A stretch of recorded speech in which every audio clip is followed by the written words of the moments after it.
কাজ দিয়ে চ্যালেঞ্জিং হতো, আর এখন না বেকাজ নিয়ে চ্যালেঞ্জিংটা করতে হয়। দুদিন আগেও যারা আমার ব্যাক টানতো তারা এখন অর্গানাইজ করে আমার নামেই উল্টা বলতেছে। সো পিয়াল হোসেনের শো মানেই তো তারকাদের মেলা। আমি যদি অনলাইন থেকে পিছিয়ে থেকে আমার ওই যে নোকিয়া ফোনের মতো আমারও বিদায় নিতে হবে। আমি বম্বেতে কাজ করতে পারতেছি না। আমরা একদম ডাই হার্ড একজনের রিচ কিড হলে যেটা হয় যে কষ্টটা বুঝে না। আমারও অনেক নিজের স্ট্যান্ডার্ড থেকে নিচে নেমে এসে কাজ করতে হচ্ছে। দেখুন, প্রথমেই তো আমি বলছি আমার আজকের প্রোগ্রামের নাম হচ্ছে ফ্যাশন ফর লাভ, মানে ভালোবাসা আর ফ্যাশন। আর তারকাদের মুখ দেখছেন, তাদের সবার নিজস্ব ব্র্যান্ড নিয়ে আজকে আমাদের ফ্যাশন শো হচ্ছে। এবং আপনি জানেন যে পিয়াল হোসেনের শো মানেই তো হচ্ছে তারকাবহুল, এটা তো বলার কিছু নয়। বিকজ আমরা এক মিডিয়াতে আজকে আমি 2 যুগ পার করেছি, সবাই আমার বন্ধু, কাছের মানুষ। আমাকে কিন্তু ভালোবাসে বলেই যে লাভ আজকে ভ্যালেন্টাইন ডের পরপরই আমার প্রোগ্রাম। এই লাভের কারণেই কিন্তু এতগুলো আর্টিস্ট, এতগুলো তারকারা আমার প্রোগ্রামে সবসময় আসে। আজকে নতুন কিছু না, পিয়াল হোসেনের শো মানেই তো আবার বলছি যে তারকাদের মেলা। তো এই কারণেই আজকেও এরকম একটা ধামাকা হবে। এই যে এটা আমি লাইভে এসেও কিন্তু একটা ক্লিয়ার করছি যে আমার আর লায়লার যে রিলসগুলো আপনারা দেখছেন, এগুলো কিন্তু শুটিং। অবশ্যই যেরকম এই যে এখন যেরকম ক্যামেরা, ডিরেক্টর সব আছে, আমাদের শ্যুটগুলো কিন্তু একদম ক্যামেরাম্যান থাকে, লাইটম্যান থাকে, ডিরেক্টর থাকে, তারা যেভাবে বলে আমি কিন্তু সেটা করি। বিকজ অফ আমি না নতুন করে আমার অনলাইন প্ল্যাটফর্মটা দাঁড় করাতে চাচ্ছি, যেটা আমার এতদিন জিরো ছিল। দেখলাম যে এখন না অনলাইনের যুগ।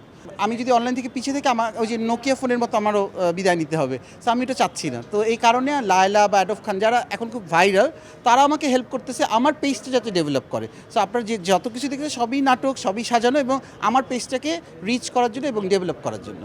আমার অপ্রাপ্তি এখন পর্যন্ত দেখেন, আমি বাংলাদেশে যেরকম কাজ করি আপনারা জানেন, আমি কলকাতার আর্টিস্টদের নিয়েও কিন্তু সেভাবে কাজ করি। আমার এখনও যেটা মনের ভিতরে খুব সুপ্ত ইচ্ছা, আমি বম্বেতে কাজ করতে পারতেছি না। বম্বের দরজাটা যখন খুলে যাবে তখন ওই অপ্রাপ্তিটাও দূর হয়ে যাবে। দেখুন, প্রথমেই তো আমি এক লিস্টে আমি সজলের কথা বলেন, নীরবের কথা বলেন, ইমনের কথা বলেন, মানে আমরা একসাথেই সব বড় হয়ে ওঠা। তো এরা হচ্ছে একদম আমার কাছের মানুষ। আর ফ্যাশনের দিকে যদি বলেন, আমি টুম্পার কথা বলেন, আপনি রুমার কথা বলেন, এরা একদম থাকে না, আমরা একদম ডাই হার্ড একজনের। এখানে না আমরা কেউ কারো ফ্যান না, আমরা একজনের বন্ধু। সো আমার বড় হয় মিডিয়াতে, সো আমরা সব একসাথেই বড় হয়েছি। যেহেতু আমার 2 যুগ পার হয়ে গেল এই মিডিয়াতে, শুরুতে তো সবারই একটা স্ট্রাগলিং থাকে, কিন্তু আমার ক্ষেত্রে শুরুতে যে খুব একটা স্ট্রাগলিং ছিল বলবো না।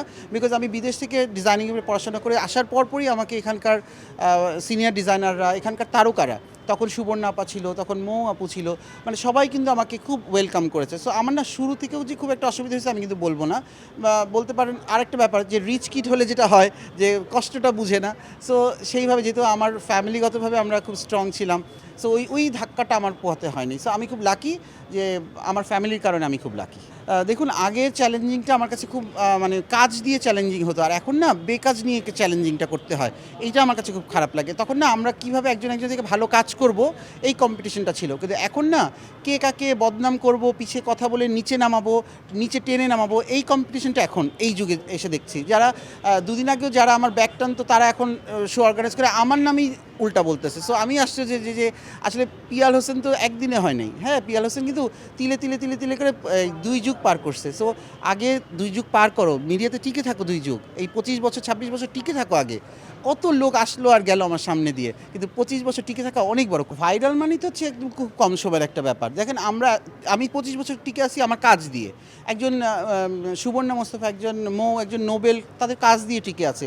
এখন ভাইরালের যুগ, ভালো কথা। এখন যেটা যেমন আমারও অনেক নিজের স্ট্যান্ডার্ড থেকে নিচে নেমে এসে কাজ করতে হচ্ছে, অনেক নিচ জায়গায় কাজ করতে হচ্ছে বিকজ অফ ভাইরালের নেশায় বা পেজের রিচের কারণে। কিন্তু এখন এটা যুগের সাথে চলতে হচ্ছে, আমাকে কিচ্ছু করার নেই।